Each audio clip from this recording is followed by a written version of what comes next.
This episode of the Wedding Film School Show is brought to you by MusicBed, the best music licensing platform for wedding filmmakers. Head over to themusicbed.com and enter our code WFS on checkout to get a free month on your annual wedding subscription. Now, on to the show. We're going to give you all 5 bits of bad advice that maybe you should not listen to. Usually when someone says, you should raise prices, the next sentence after that is usually, you're undercutting the industry, right? Yes. And so that's actually the reason why they're telling you to raise prices is because they don't want you to undercut them. My business is about me. My business is not about them. Yeah. It's about my family. It's about me running a business that is profitable, that allows me to have the lifestyle I want. My business is not about making friends or even feeling good because these people think I'm awesome. If they will pay me $20,000 and I show up and they literally are like, I'm not giving you any food, and they throw my food out the window, but I'm always going to get $20,000, I am bringing a tuna sandwich in my backpack every time. And I will say, yes, sir, can I have another? The best self-care is having working systems. If I have to put a little bit of time into fixing the problem isn't that fact that you're not going to the spa. I'ma get right in my bag. Why you gonna try to get mad? Everybody wanna keep up. Don't you know I move too fast? I'ma zip right past. Drip all on my swag.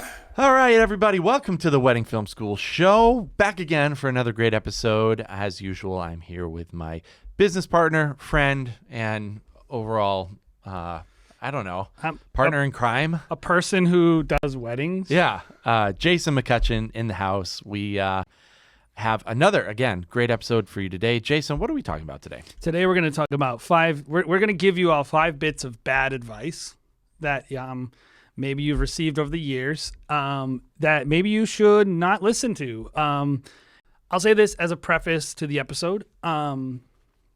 This is not all bad advice in a vacuum. This is good advice sometimes, but I think the biggest thing we're thinking is this is some advice that we've heard given very generally across the board with no context as just always like, oh yeah, you should always do this. And this is good advice. And this is like a strategy. And I'm always like, you don't even know anything about this person's business or their what's going on in their life or what the factors are. So we wanted to say if you've heard this advice, maybe think twice. Yeah, I think the worst advice can be misconstrued advice because you take a lot of times you take this advice from gurus, right? Like people in the industry who've had a lot of success who say certain things and you're like, oh, that's good. Yeah, I want more of that. And then it's like, well, take it with a little bit of a grain of salt. But then also, what do they mean by that? Because if they mean one thing, then it's wrong. Well, if you are they mean another selling thing, you something that teaches you should do this and I'll sell you something to teach you how? Oh, right. It's and I'm obviously all for selling education and knowledge is valuable. So I'm not anti-courses, but I do think you have to realize anyone who's teaching something most likely is either terrible at the thing they're teaching. And so they have to go into teaching to make money. So keep that in mind, was that those who can't teach. That's a thing. Probably though, it's not that. Probably it's that they are at a farther development stage of their business, and they're more telling you, this is what I currently do. Mm-hmm. Very rarely do you hear someone talk to you about the 3 stages of your business, like getting started, getting established, the rising stage, and then you've made it. You don't want to operate like you've made it when you haven't made it. When you're just getting started, there are different times to do different things with your business. Right. And sometimes something's really good advice for one person and not really good advice for you and where you're at in your business. Right. And the thing I like about this episode is that I feel like it applies to a lot of different people at all different stages of their business. It's for the person who's just starting out who, when you take a piece of advice, usually when you're first starting out, you really run with it and you're like, oh, this person said this, therefore this is the one thing I should be pursuing. Or they have the work I like the most and they said it, therefore I should do what they do. Totally. And opinions are generally going to be weighted differently when you're first starting because you just don't have that experience. And if you're running in the wrong direction, you could waste years of your career trying to pursue something that at the end of the day really isn't that important. It's not for right? you, that's for sure. It could be just totally not applicable to you and your context. And ultimately, this is mostly business stuff, by the way. Like, we're not necessarily talking about shooting or artistic advice. This is wedding creative kind of business advice that we've heard over the years that we think a lot of it marketing driven, sales driven, that we think is just kind of either totally bunk or, you know, I would say like, what do they do in Twitter? Like context, like the little fact check context thing. Oh, yeah. Yeah. I think when people give advice in really anything, like Tony Robbins, like I know people are big fans of like inspirational speakers, but they always try to condense it down to like 10 points to be a successful wedding filmmaker. And if you know anything about anything, it's really has a lot more nuance than just 10 points and you'll be all of a sudden become successful. There's a lot more nuance to it. So I think the point of this is like, let's break it down a little bit more and talk about what people mean when they say these or five just things. Is it even some of the ones in this I just think are just crap advice and you shouldn't listen to it at all. Sure. So let's dive right in because we're beating around the bush, Jason, as usual. The first thing that we put down, and this is a piece of advice that we've heard many times, is you should raise your prices. So what do we mean by this is bad advice to just raise your prices? Let's just set the scene. Yeah. Person in a Facebook group. Where you should always get your advice, by the way. Yeah. The genesis of most bad advice. I would say all the advice given on the Wedding Film School group on Facebook is great advice. Well, because so that's we the only all place the bad advice. Yes, we go through and erase anything that's we think is crap. Okay, so you're in a Facebook group. We don't do that, by the way. You post an image, you know, or a video, and you say something along the lines of, which this is a totally wrong way to think about it, but how much would you guys sell this for? Or you say something like, I did this thing for this much and I'm having an issue with this client. And somebody goes, oh, you should raise your prices because you won't be dealing with clients like this. Or, wow, your work is really good. You should raise your prices. Or like, you're hurting the industry. You should raise your prices. Or just basically like, it's basically accepted to flippantly tell everyone to raise their prices without requiring any knowledge based on, is their work good or do you like their prices? Would you charge that much? Or what is the prices in your area? Or what if, like, there's almost like no need, it seems, to actually understand how pricing actually works. People just say this. And so a lot of times I think it's really bad advice. It's like typically most of the courses I've seen pretty much are raise your prices. They pretty much are just like, do this thing, raise your prices. Take my thing, raise your prices. And I'm always like, yes, sometimes you should raise your prices. We raised our prices last year. You were a little nervous. The jury's a little still out, but in general, I think we're seeing it was a good call. We brought in 50% more revenue in the last 2 years per gig. I think we booked more than ever. And it did control our volume a little bit in a good way. And so it did all the things we were hoping to do. It gave us margin. It helped us control our leads, all this good stuff. It also helped us create differentiation between our Stop Go Love brand and our Merriman brand. We have a lot of reasons why we raised our prices. None of them were, we are really good at wedding films. We should raise our prices. Yeah.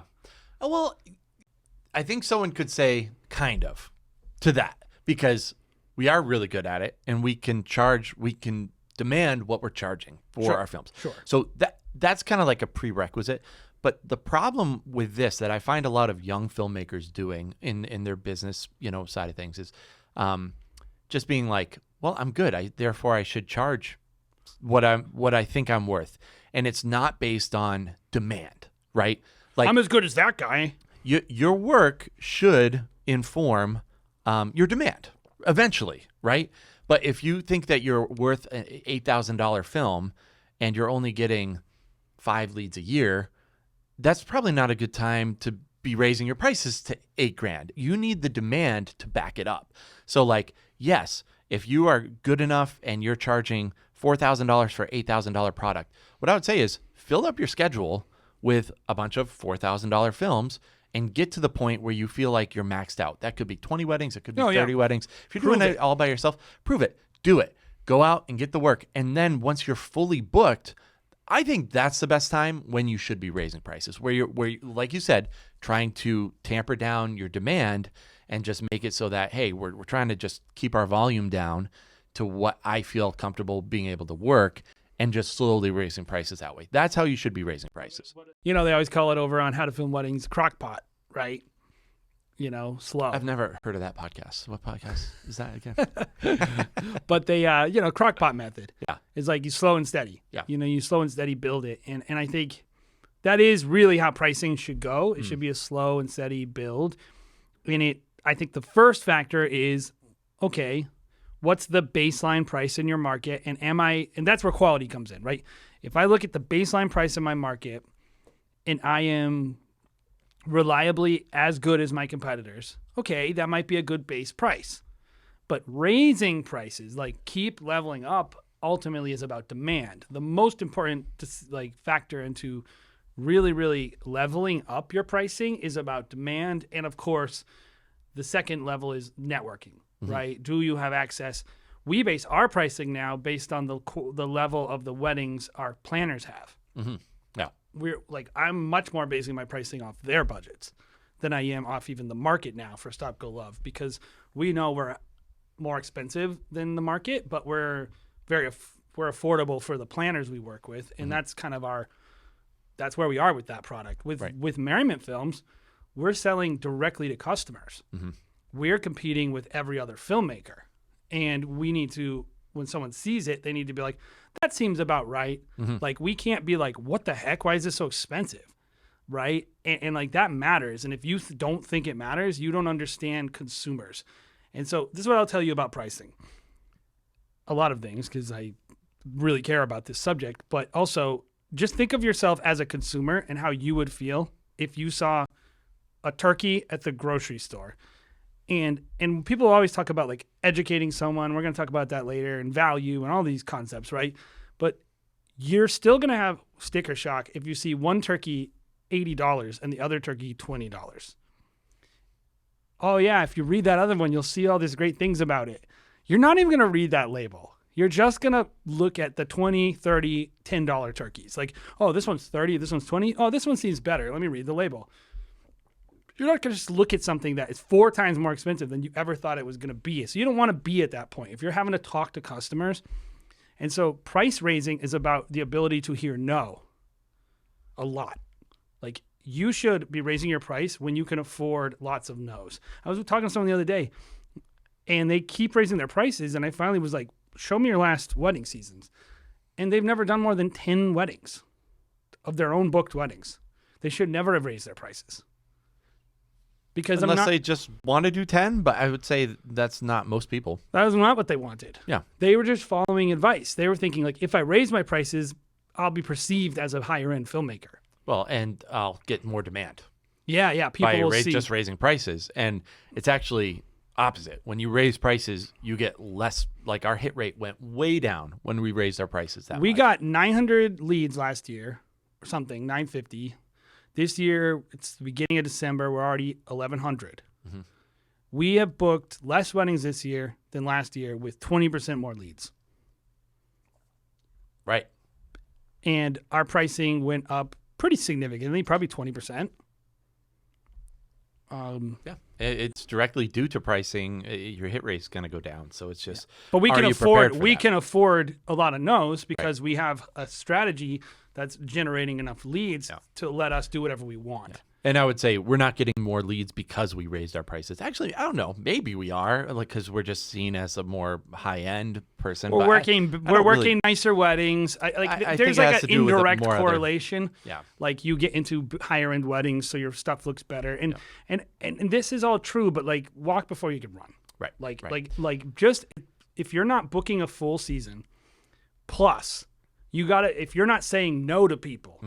Because you are consistently booked and you're going, shoot, man, I'm leaving money on the table. That's why you raise your prices. Right. This is the other part of this piece of advice that I really hate, and you and I see through it in a heartbeat, is usually when someone says, you should raise prices, the next sentence after that is usually, you're undercutting the industry, right? Yes. And so that's actually the reason why they're telling you to raise prices, is because they don't want you to undercut them. right? So you got to, really take in who's this person giving me this advice? What's their real motive in telling me that I should? Or do they want to just put you on the thing of their course and saying, I helped raise this person's prices and they're making tons of money, and it's like, you need to book a season of weddings, not a month of weddings. And so that's what I would say is just, who is the person giving you this advice? And I would say that for all of this advice that we're my giving advice today, too, by the way. Who is giving this advice and what is their ulterior motive? At the end of the day. The second I sell a course about pricing, you have to take my advice on pricing with a grain of salt. Totally. Yep. Let's move on to the second one, which I love because this is kind of more of my world, which is the knot is a scam. What do you think about that piece of advice, Jay? I think it's stupid. I think anyone who says that doesn't know what they're talking about and is just eating the most sourest of grapes.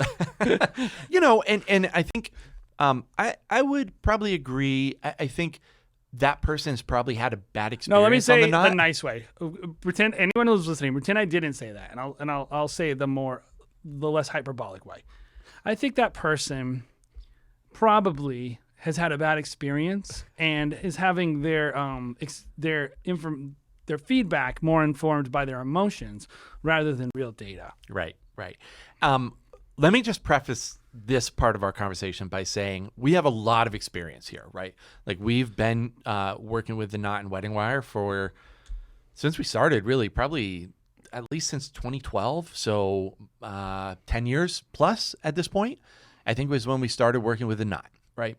And so we've tried a lot of different things, a lot of different markets. We have 3 different companies. We've spent, hundreds of thousands of dollars. Probably, over $100,000 at least with the Knot and Wedding Wire over those years. So we've seen a lot of things. We've seen a lot of things work, and we've seen a lot of things not work. And so I think for a lot of people, and I'm not saying this to brag, we've seen a lot of success because we've been able to spend so much money on it and see what works, and then we've wasted a lot of money too. So the big data sample size makes a big difference. It does. Just by being able to spend a lot and seeing what works and what doesn't has allowed us to whittle down. I think the person that makes that statement has just only dealt with the negative. Usually I'll find out that they've spent $600 a year on it, and I'm like, you spent $600? That's. And for 1 year, and it's like, it didn't give me the and they have leads, and it sucks. 2 reviews, and then I go and look, and they're like, this is what I'll tell you. If your Knot profile sucks, and your work sucks, and you don't do a good job with any of the things required at creating trust with a consumer, and you're just almost like a cynical person who thinks people are idiots, who cares?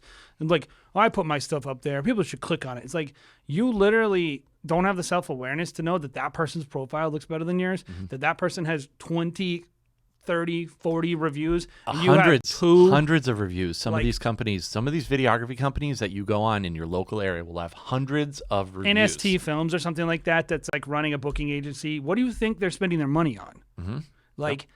So what is more likely, Jared, that someone who purely functions as a booking agency and marketing firm that happens to book filmmakers, NST, what's the other ones that we hate? I don't hate anybody, Jason. Oh, okay. But there are other booking agencies. George Street is one of them. There's with something Hart or whatever. Yeah. Those companies. Why do you think that they would be stupid enough to spend the most amount of money on something if it didn't work? Yeah. It does work. It works. It does. It doesn't. It's not for everyone. Right. But it's not a scam. Yeah. It's just not in every market for every filmmaker. The whole there's only budget brides. We have data that says that's not true. Yeah. We book plenty of, $6,500 weddings on the Knot and Wedding Wire, guys. We're on there getting those bookings. Granted, we turn away a lot of people.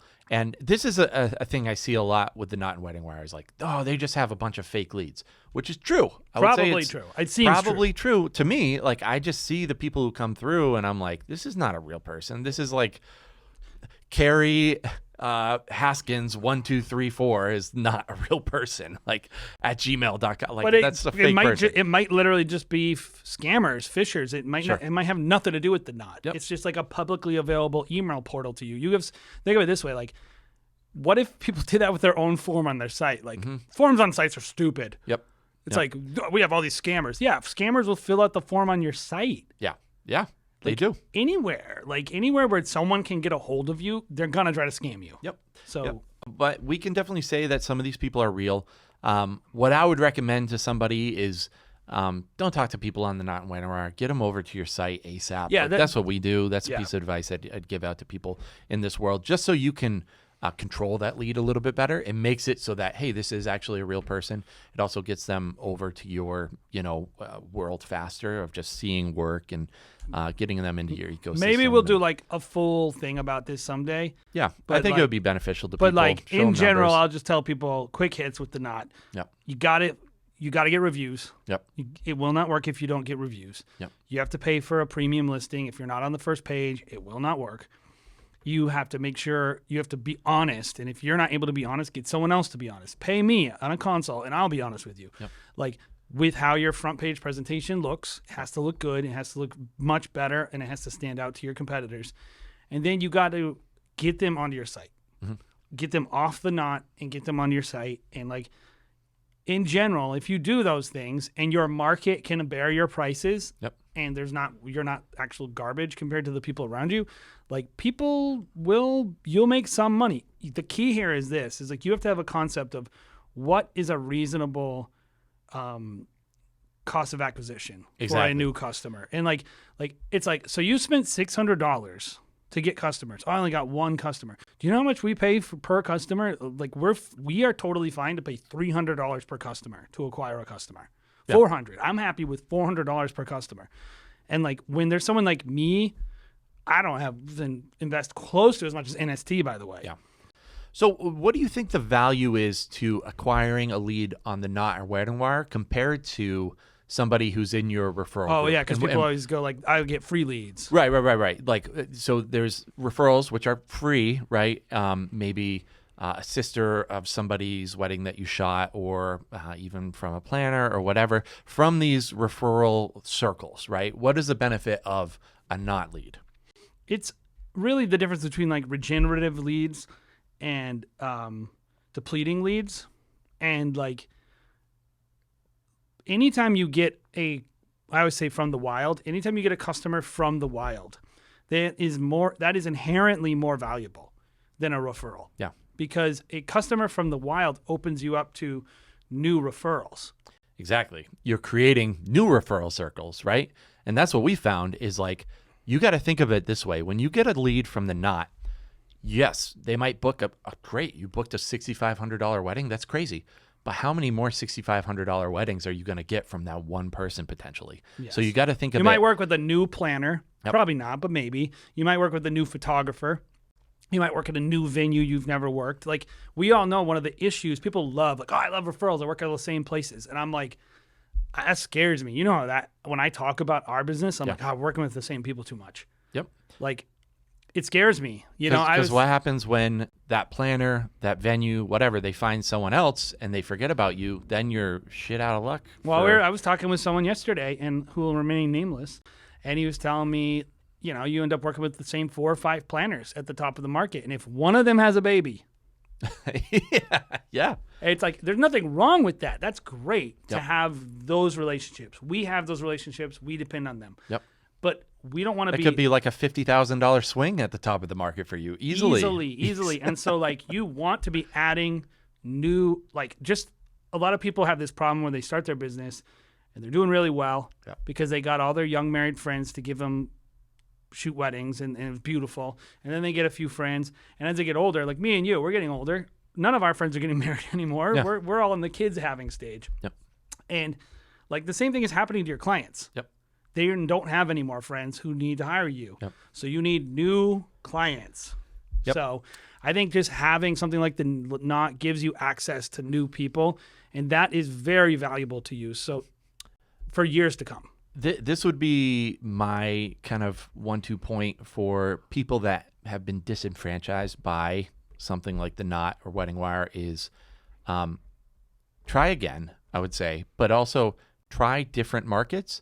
And in order to make this successful, you have to track all this stuff, guys. Like if you don't have a way to track how many leads, or you're not going through yearly, this is something I do every single year is I'll write down, hey, these are all the leads we got. These are how many booked. And then this is the value of that couple that we booked over the course of the entire year. All the couples, like we spent this much came in. This is how we determine what our lead acquisition is. How does that compare to different places in different years, like different markets? We have one market last year that returned 24 times the amount that we paid for. On The Knot. On The Knot, we paid a very small amount up front, and it gave us huge dividends on the other side. Now, granted, we had other ones that were more like 2 or 3 times what we invested, much more expensive cost of acquisition. We're there mainly, by the way, because we don't want to lose our share of voice in the market. Sure. So like there's other ways to look at it besides just pure sales. Yep. There's like, I want to be ubiquitous. I want people to see my name all over the place. Yep. And the other thing to keep in mind with all this stuff is people don't always tell you the truth or remember. Yeah. Sometimes people just see something and then they go like, oh, I've seen that somewhere. I trust them now. Instagram is my lead source. Yeah. Because that's where the last place they saw you. Yep. Diversity, diversity, diversity. You should be diversifying your lead sources continually and always be thinking about that. I would say, anytime you see this question kind of popped up in like a Facebook group, like, oh, The Knot is a ripoff, I would say there's a reason why no one is really fighting that person. Everyone will just pile on and be like, yeah, it's terrible. The people that it's working for aren't responding because they know everyone is leaving, which drives down the price of the demand of a Knot profile. So if I'm having success, why would I tell anyone else I'm having success? I'm telling everyone this, but I want you to all keep thinking it sucks and don't get on it and let me keep reaping the benefits. Yeah, that's a big deal. That would be great. If you guys all want to be, my success is a lot of times built on other people's mistakes. That's it. That's it. So think about what your competition is doing. So, okay, so let's move on to the third one here. Self-care is important, which self-care is important. Yeah. So what's your problem with self-care, Jay? Well, why do I put this on the list? This is just my own, I guess, my personal cross to bear, right? And I'll tell you guys this before, the last 2 years were not great years for me, self-care wise. And, working as much as we did, doing what we did in the way that we did it is not something I would advise people to do. So I don't think that there's no value to self-care or that you should work so much that it fractures your mental health, spiritual health, all those things. I think that's not true. I think there are things more important than work.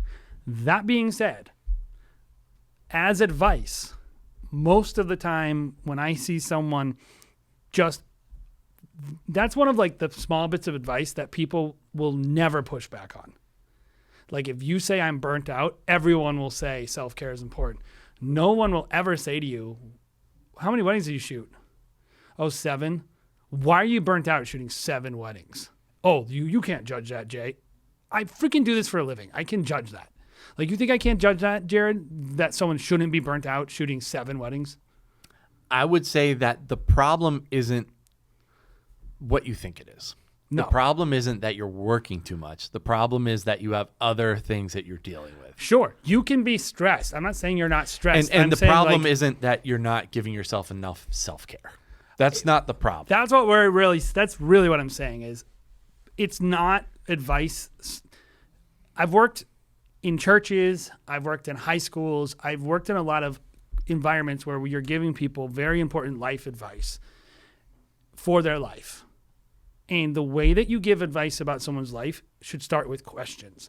And you should try to make them prove their premise. You should get the person to say to you, like, tell me about your life. Tell me about what's going on. Tell me about your contribution to the problem. Talk to me about your business.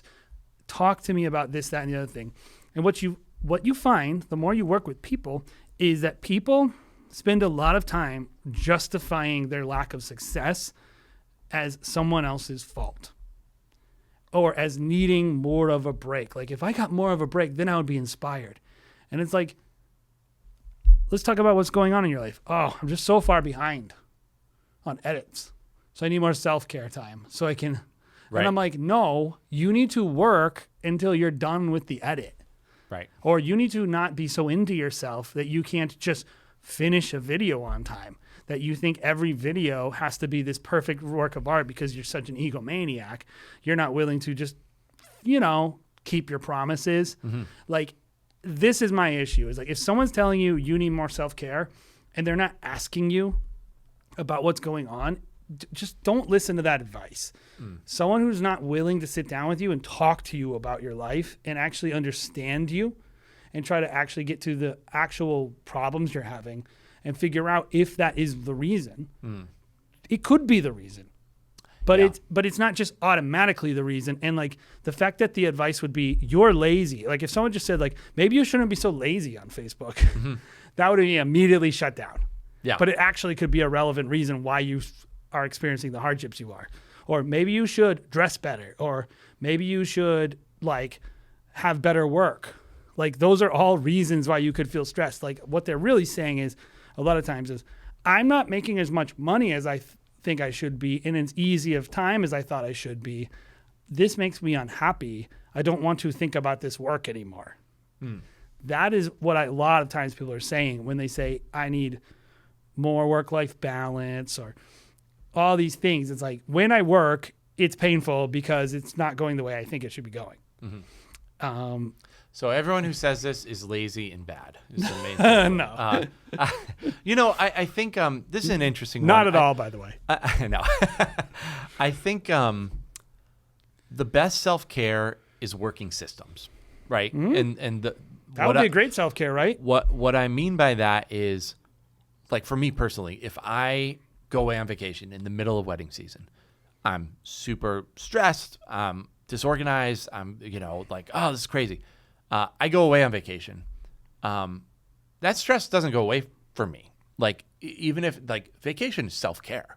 Like, you go away, you get away from it all, do your thing. Like, even if you're going to spas, like, it's stressful for me knowing that I'm coming back to a cluster later on.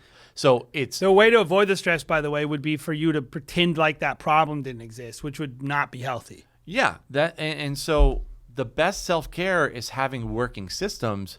That makes a lot of sense to me because, like, if I have to put a little bit of time into like fixing the problem isn't that fact that you're not going to the spa enough or something. Not like, even like this idea that you should be spending equal amounts of time at work as with your family. Where did this come from? Yeah. Like, in what universe? Like what level of entitlement do you have that you think that you should be the first generation in the history of mankind who gets to spend the equal amounts of time with their family and equal amounts of time at their jobs? Like, for most of the time, like, your job was part of your family. Right. So like I understand the tension there, by the way. Like, I know photographers. I was talking to someone the other day and he was talking about, I was on the road for 13 straight days. And when I get home, I don't want to do editing. And I fully understand that. Right. You get home and like, you need to give your family time. The people that I think have the best work-life balance are part-time videographers because they have a real job.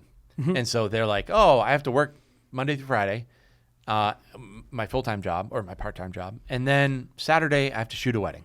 And then when I'm home, I'm having to do edits. And so, moving and transitioning to a full-time role for them, they really work hard because they understand, hey, this is my job and a job is like 9 to 5, so it's like work-life balance becomes better for them when they move to full-time because they're like, hey, I'm going to work, but also maybe I do have more time to be around my family because I'm not doing 2 jobs at the same time. The biggest thing is this: treat it like a job. Treat it like a job. If you don't treat it like a job, don't complain to me about self-care. Yep. If you do treat it like a job and you're experiencing demand or you're not succeeding as much as you think. And by the way, I just think analyzing the problem properly is, I'm like a object-oriented person. I'm a goals-oriented person. If you tell me I have X problem and it's not the problem, I will not be able to talk to you about what you think the problem is. I will only be able to keep coming back to, the problem is you're not making enough money. because you keep, I'm so stressed, I'm so tired, I just need more like work-life balance.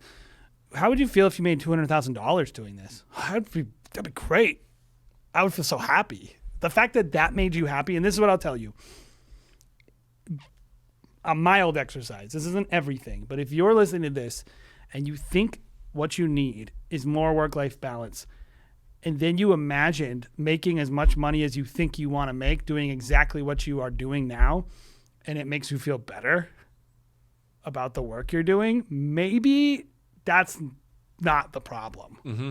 Like very few, I know this statistically, there's not enough people making enough money and being successful enough to actually complain about working too many hours. Now, given you can be inefficient, and that would be the next thing I'd say is if you're doing something and you're not doing it well, that is going to be stressful. Mm-hmm. And sometimes you just got to go through that. There are no shortcuts to becoming good at something.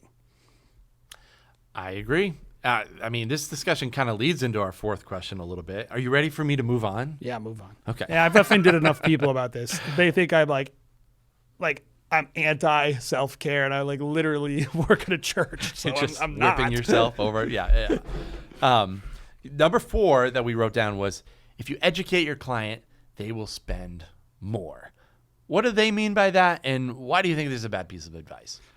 I think this is another one of those Twitter context required things that really matters. And I think a lot of people saying this, by the way, like, I agree with what they mean. And so, again, back to the caveats, right? I am not anti-educating your client, and I'm not anti-getting your client to spend more.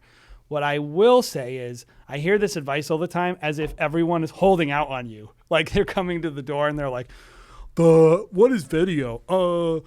You're the only person I've ever talked to. Video costs $2,000. Oh, wait, it's $6,000? Okay. And they literally have never talked to another person. They have no idea how much it costs. And the reason they're not spending more is because they don't realize how hard it is and how good you really are and what a great experience they're going to have working with you. It's like, that is not true. I don't think that is true enough for how much I hear the advice. Right. I think there are a lot of people, most people, and we have a lot of data to back this up. Most people, Jared, that you talk to in sales pretty much have the money they have. Right? Yeah, I would say a vast majority of them. It depends on the clientele. But I think the majority of people have a certain budget and they're looking to stay within a range. My problem with this is that people are always like, well, this one time I had this bride who said she wanted to charge $6,000. I talked her up to $10,000. And that person exists. It does exist. But I think the vast majority, they only give that one example usually, or 2 examples. But I can tell you, all those people that ghost you on your website? Yes. The vast majority of people have a real budget. You shouldn't build your business. I always see I just booked my first $10,000 wedding gig. What was it? Oh, it's a 7-day shoot. And so you make like $1,500 a day. You want me to pat you on the back for making $1,500 a day? Right. I'm not saying it's nothing. Booking 5 days of work in a row is actually a big feat. That is great. But the same thing goes with educate your clients. Clients are not just it's not just they don't understand how much of an artist I am. Mm-hmm. They don't understand how this is. If you sit down with them, Jared, and you just tell them hey, when your kids are older, they won't really know your grandma, and when they see that video, it'll just be priceless. Yeah. Well, and then they just, oh my God, I never realized that when I was hiring a videographer, when I was calling someone that they would be documenting my friends and family. Now I am going to give you $15K because I never crossed my mind that my grandma would be at my wedding. Thank you so much for educating me. My thoughts there is what happens when you have that conversation, exact conversation you had, and then they go, okay, yeah, we're calling a couple other people, and then the next person says the exact same thing, but they're $3,000 cheaper. Exactly. It's just, okay, they educated the client too, but they're just cheaper. and the work is just as good. So it really has nothing to do with the words that are coming out of your mouth of like whatever, however good of a salesperson you are. If they are wanting to spend a certain amount of money, and if they think the value that they're getting from another videographer is just as good as the value you're putting out, it doesn't mean a thing. If I'm having to explain to you how good I am, I'm losing. Mm-hmm. Like when you see like, you know, we have wives, right? Your wife is pretty cheap, I guess. So I don't know that she likes expensive. Is there anything expensive your wife likes? Like, what's the expensive thing? No. Well, yes, but then she has Catholic guilt. So it's like she'll always be like, if we spend the money on a purse. So she likes a purse. That I really love, she'll be like, I feel I have to return it. She'll return it. But she sees the purse, right? Yes. And she doesn't initially go, no one should ever pay $3,000 for that purse. She says, that purse is worth $3,000. It doesn't question her. The brand is what creates the value, not the education. No one has ever asked, why is that purse expensive? Louis Vuitton is expensive. Lots of men ask that, I think. We do, but it's an emotional purchase. Yeah. Like a purse like that is an emotional purchase. And I think weddings are much more like purses than they are like a washing machine for your house. Like you don't go like, which one has the most features? Which one is going to last the longest? Which one is going to... You're much more going like, it has a feeling. It has a vanity purchase. It's a vanity purchase. You're much more trying to sell them lifestyle, feeling, emotion. And so there is education, but education has to happen like 360, right? Everything about your brand should be educating. They should see your logo. They should see your social media feeds. They should see your website. Yeah. It's not just telling them on a phone call, like with your words, why they should be willing to give you $2,000 more than they budgeted or $10,000 more than they budgeted, and then being offended at them and like, oh, they don't get it. It's like, you don't get it. They get it. They don't care. Oh, people just don't value video. No crap, dude. Grow up. It's like, so what? Like, enough people value it for me to make a bunch of money, so I think you could make a bunch of money if you would just get your thinking straight about what does it mean to educate people. What it means to educate people is to give them a sense that you are along the same, like, that you understand them. And that, I think, is much more important than it is to show them that they will get more features or patronize them by explaining to them that video is good and it will help them keep their memories. Like, anyone who's calling you, they already value that. Yeah. And they're not only calling you. And eventually they'll just make either an emotional decision or a financial decision. They're not making a logical decision. I don't think. So I look at it, which I think financial is logical, but it's not based on like, even like, okay, you're educating them. Educate them on why they get more products by working with you. Right. Educate them on that. That's educating. Like telling them like, oh, I give you less, but it's better. Trust me. That's what people always want to do. Like, don't hire that guy. They're a scumbag. It's like, well, they gave me 7 more videos though. Yeah. Right? Yeah. Yeah. Anyway. I think that, you know, there is a small percentage of people that if you know, they will buy you based on your education, right? Like, I guess it depends on what I mean by it, by the way. You should educate your clients. I agree with that. Always educate your clients. But when I educate my client, it's really to save my butt at the end of the day. It's not necessarily to upsell. I'm educating my client on, hey, music. Let me educate you on what it means to license a song. Because if you come to me and you're like, I want a Coldplay song, and I say, I can't do that. That's going to make you upset because I can't physically do it. But if I educate you ahead of time before you make the purchase on what music is, that's what the education that I like. Or even like stuff that'll save my butt. Oh, you want a second shooter? Why is that included? Right. Yeah, like, that's a good one.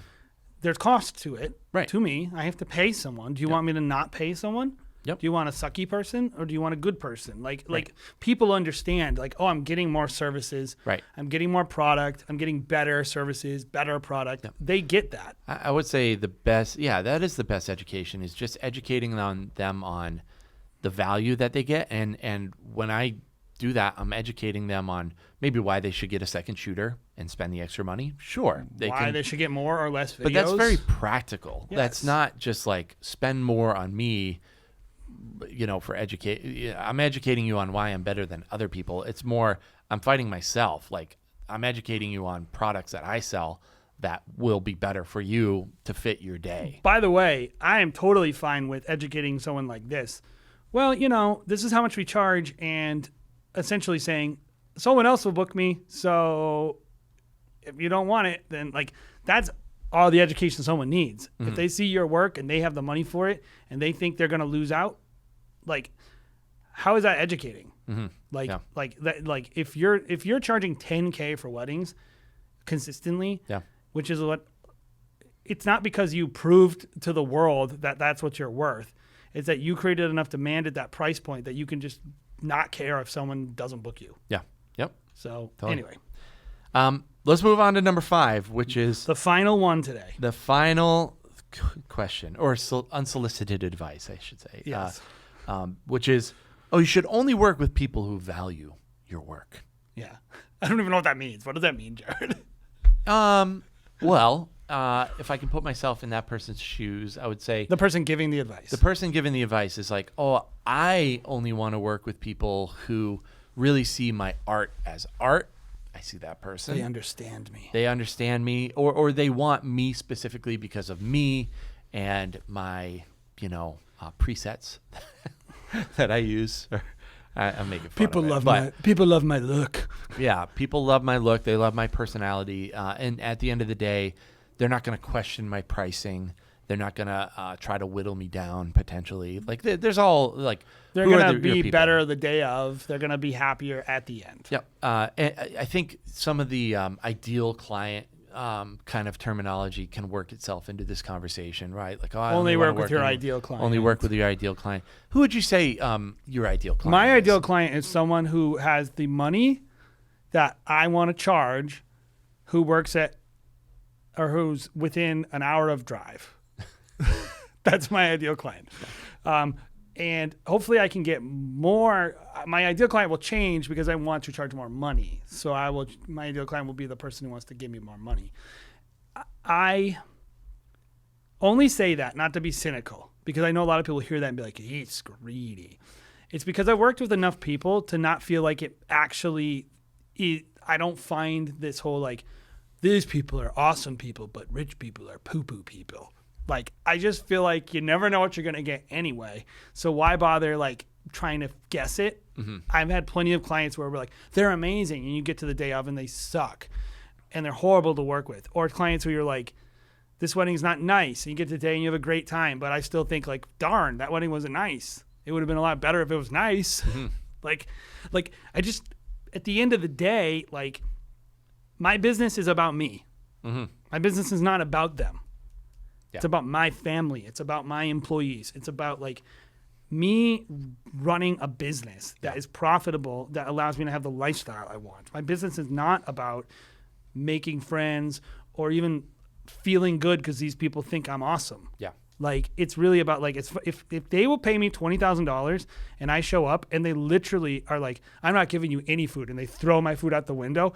But I know every single wedding they refuse to feed me, but I'm always going to get $20,000. I am bringing a tuna sandwich in my backpack every time. And I will say, yes, sir, can I have another? They call you by another name. Yes, They're all like, day. Jansen, come over here, Jansen. You're like, yes, sir, right away, And then sir. and they go like this, put that camera down. Yeah. And stuff like that. And I'm like, and then every time they get the wedding film, they're like, yeah, it's fine.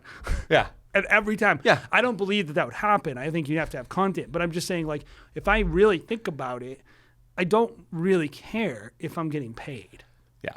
And to be honest, we'd probably be like, what is up with these people? Oh, These yeah, people are totally. freaking. We'd talk a bunch of like. Oh, yeah.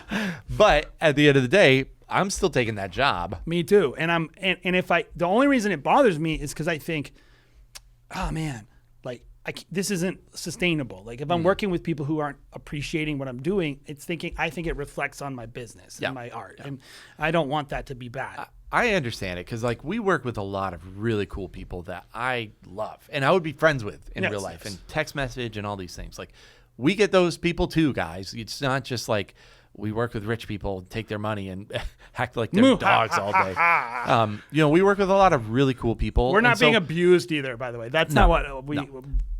It's everyone treats me great, basically. Yeah, I think we're just saying like at the end of the day, we really want to make a business that is sustainable, And that means like, hey, do you have the money? Are you halfway decent for a person? You know, I think. Well, we were talking before this about this person who's mad about some ridiculous thing that they expect you to do that will cost you money with a wedding job, right? Mm-hmm. And I said to you, eat lodging, costs, spend money. travel. Like, well, this person will do it. Like, Yeah. And my rule is I never do anything that's bad for me financially, Mm-hmm.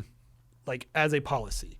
I might do it to save face, but that's actually good for me financially, right? Yeah. Like I'm trying to keep them something bad from happening. Yeah. I don't know why I would.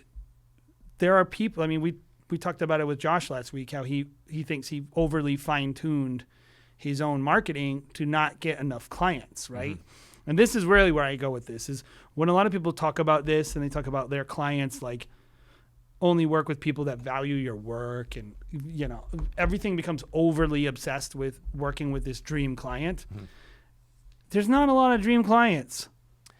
Yeah. That's the whole thing. It's like you can't do that to yourself. You have to. What is a classic thing? Like Josh said it. I say it sometimes. Like 10 for the meal, 1 for the real. Mm-hmm. That is how your business actually needs to operate. So like, in order to run a business, you have to work with a range of people. And like everyone's obsessed with diversity, right? That's a good thing. We all say it's a good thing in life. Diversity. You should have a diverse type of clientele. And this is what I'll say. You're not always right either.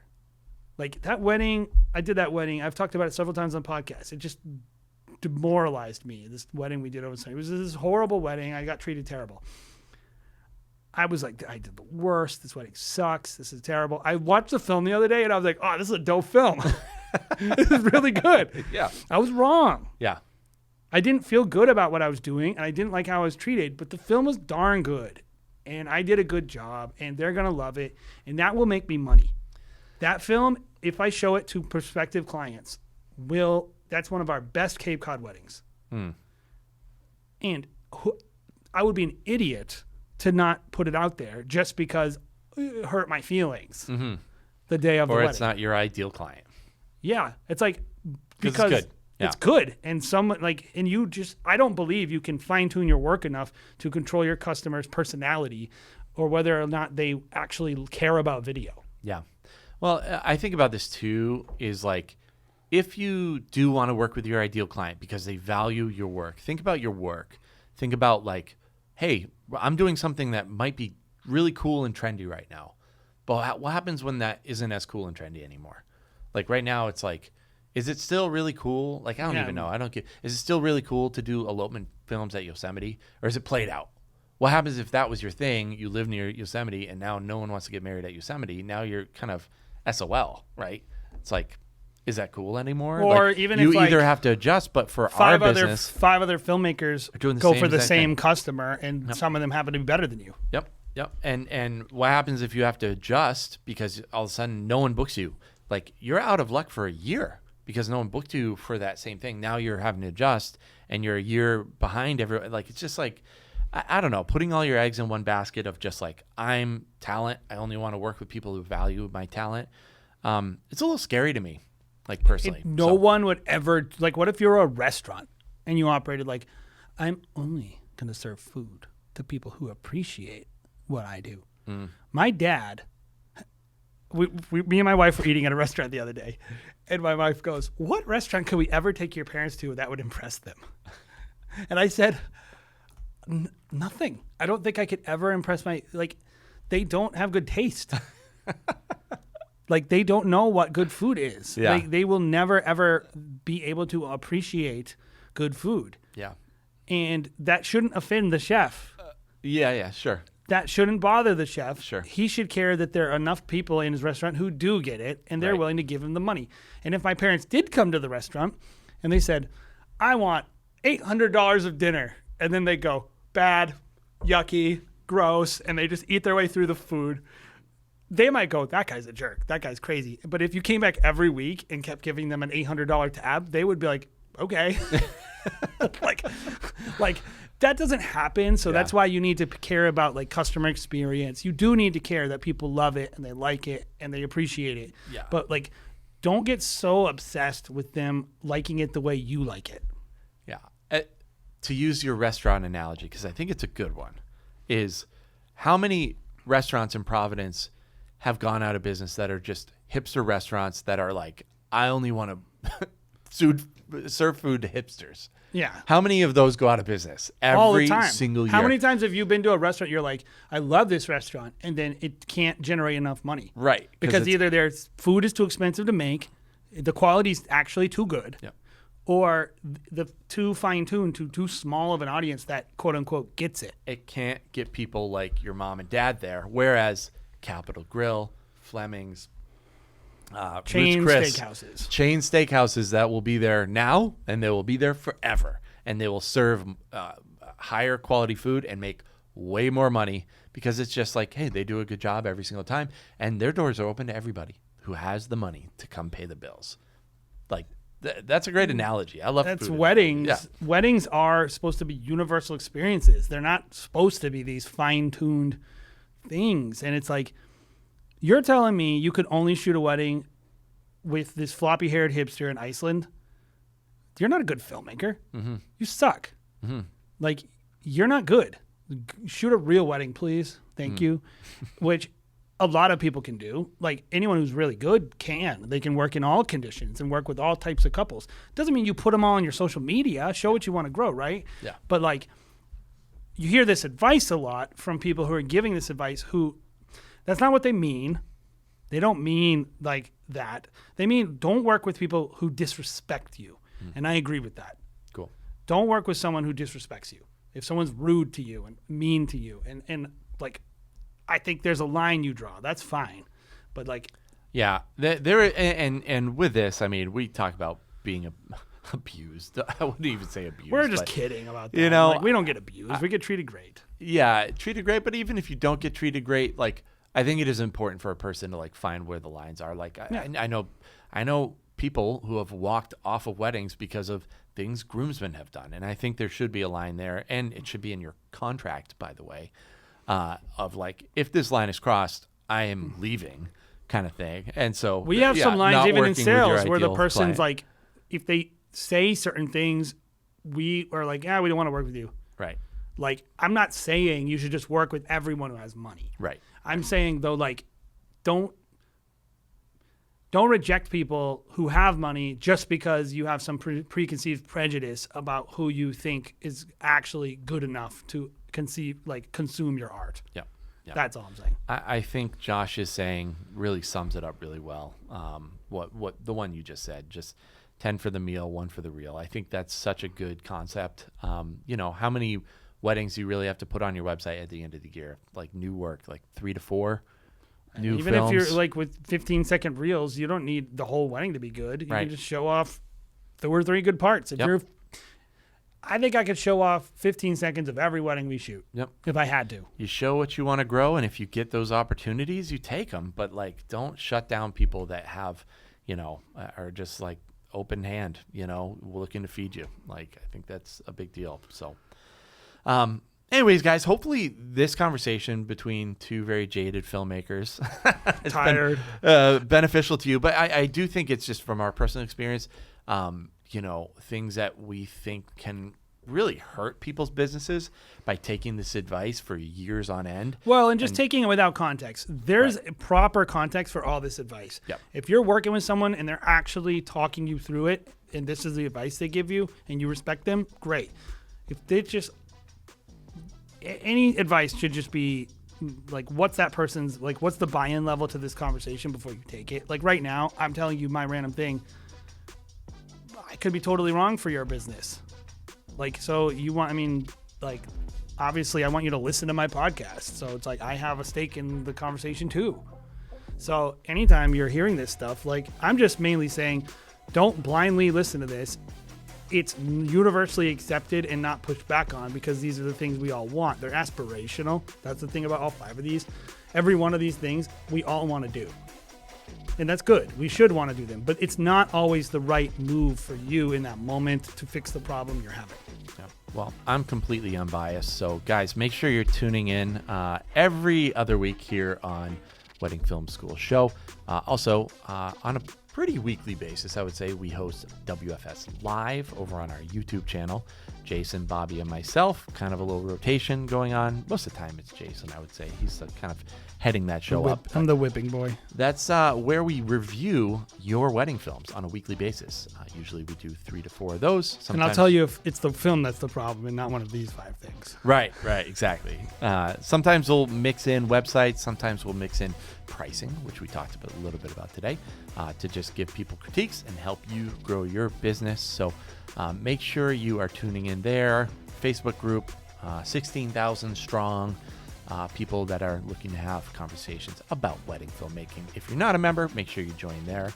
I think that's it. Yeah. Make sure you tune into our propaganda again next week. Some other time. Some other time.